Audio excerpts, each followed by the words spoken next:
According to analysts, the culture of bargain hunting is over finite in the United Kingdom. Is that why our high street is dying? Well, I don't think so. I think they're way off. Budget chains such as B&M, Iceland and Wilko are closing dozens of high street stores. I just don't think people got the money to spend. Our disposable income is, well, dire. It's depleting. It's not just the high street stores, there's also the high street pubs such as Pop the Ping, Tim Martin's, greasy old Wetherspoon's pubs with the urine stained and sticky carpets in the toilets. Lovely. Well, the three retail chains are closing 45 of the UK sites on the high street. That was in the first 3 months of this year. Wilkinson has blamed expensive long leases on 15 of its stores will close as a result. And B&M has blamed redevelopments affecting its 6 stores set to shut. The major towns affected by the changes include Birmingham, Bristol, London and Belfast. I still think they are wrong. I still believe that we have a depleting bottom line. The cost of living crisis has put pressure on people. They haven't got the money to spend. We're being more careful. Not buying what we don't need. The idea of going shopping and just looking for bargains for the sake of bargains is no longer possible for people. Buying stuff, like I say, that they don't really need. Oh, it's cheap, I must have it. Madness, really. Well, overall poverty in the United Kingdom, though, is actually gone down. But the only reason it's gone down is because our disposable income has gone down, bringing down the poverty line with it. Now, back in 2018, the highly criticised statement on a visit to the United Kingdom by Professor Philip Alston, United Nations Special Rapporteur on extreme poverty and human rights. Well, like I say, it was hardly criticised. But you can't deny the facts. The results were 14 million people, a fifth of the population, live in poverty. 4 million of these are more than 50% below the poverty line.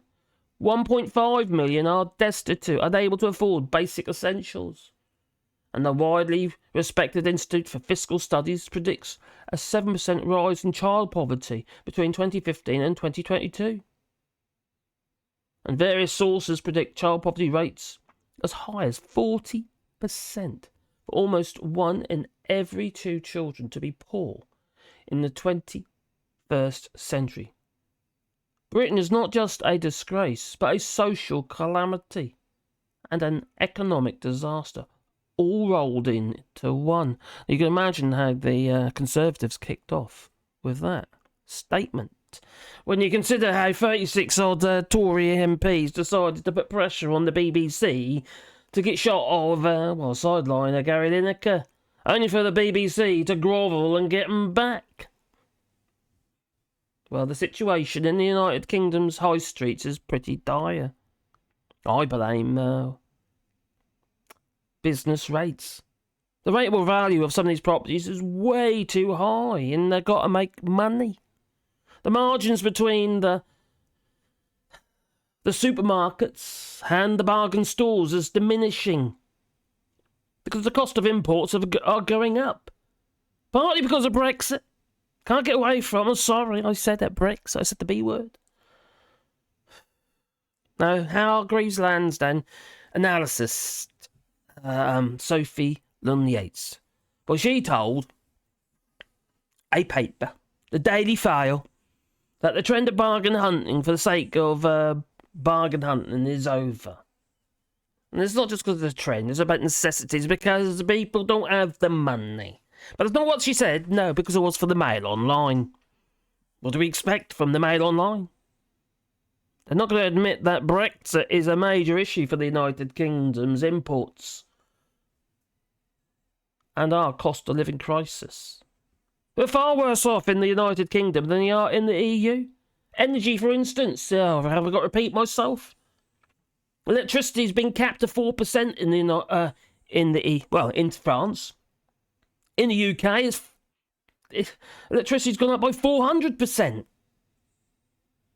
that's because the French government decided they were going to do something about it. They capped it by buying the remaining shares of the EDF. EDF.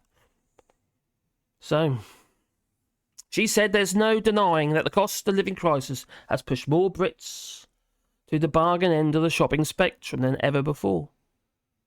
She went on to say that this trend is more acutely felt at the supermarket and the bigger names. Well, they're having to compromise their margins. They're squeezing their margins, their profit margin, in a bid to keep the ultra-low prices.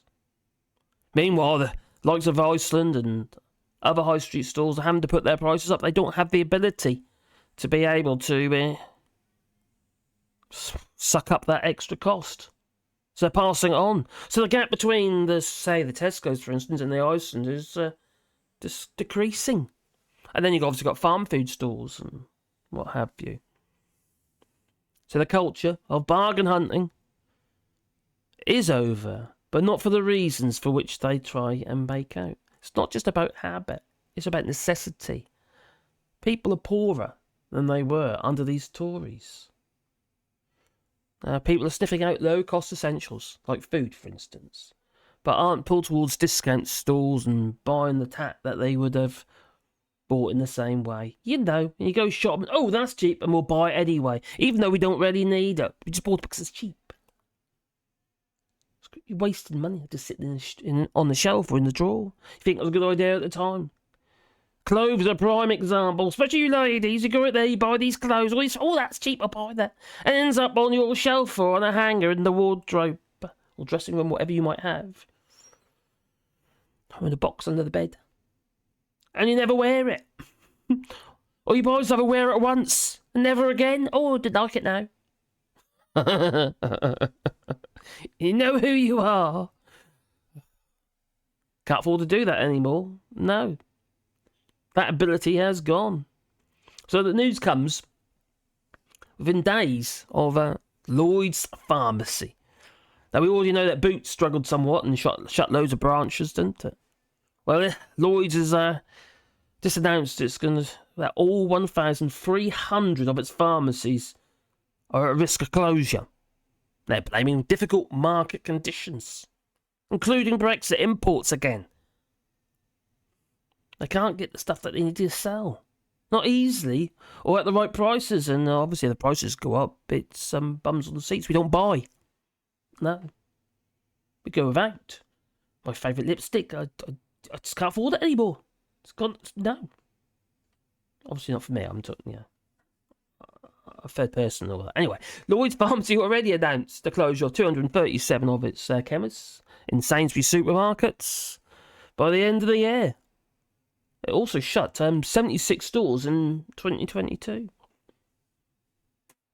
So yes, the high street is dying, to be fair. The bank closures have also continued this year. We had the Silicon Valley Bank a couple of days ago. Been bought up by HSBC for £1. So Halifax and Lloyd's are closing 40-odd branches between them because of plummeting visitor numbers. Our habits have changed with banking more online. The need for, well, I think it's a crying shame really, but the need for high street banks yet again is diminished. I like the fact I can go into a bank and actually speak to somebody if I've got a problem. But no, it's got to be all call centres and online messaging these days. Everything's gone to pot. And if you're wondering, because I haven't mentioned it yet, there will be a secret word at the end of this video, which we got to the end already. So I don't know what you think about the high street. Is it dying? Please leave it in the comments down below. I think we already know that, don't we? But what will it be replaced with? Pound stores? Could that be all we can afford? More QDs and Well, I don't think even they're that cheap these days. No. If it was here in France, it'd be Action. And second-hand stores like cash converters and all those sort of places. And payday loans. You know, those kind of places that quite profiteer on other people's misery. To be honest. But the secret word of the day will be coming in a moment. But, like I say, please boop the old like button. But also you can support the channel on Patreon or buy us a coffee. And there's a link down below. And I've created a contact, a support page on the website now. So there's a link down below in the description if you want to if you want to try and support the channel. And there's about 4 different ways you can do that. So, plus obviously there's the super chats and stuff that, super thanks, whatever it is. Ah, dear me. Anyway, the secret word of today, it is bargain. Actually, no, it's not. I think of bargain. Maybe deal. Well, there's just been a deal. Well, there's been a deal that's been confirmed just recently. Between Australia, the United States, and the United Kingdom. A deal that scuppered France with a submarine deal, and Macron got notified by text. Oh, we don't need your subs anymore. He weren't too happy. About 40-odd billion, I think it was, in this deal.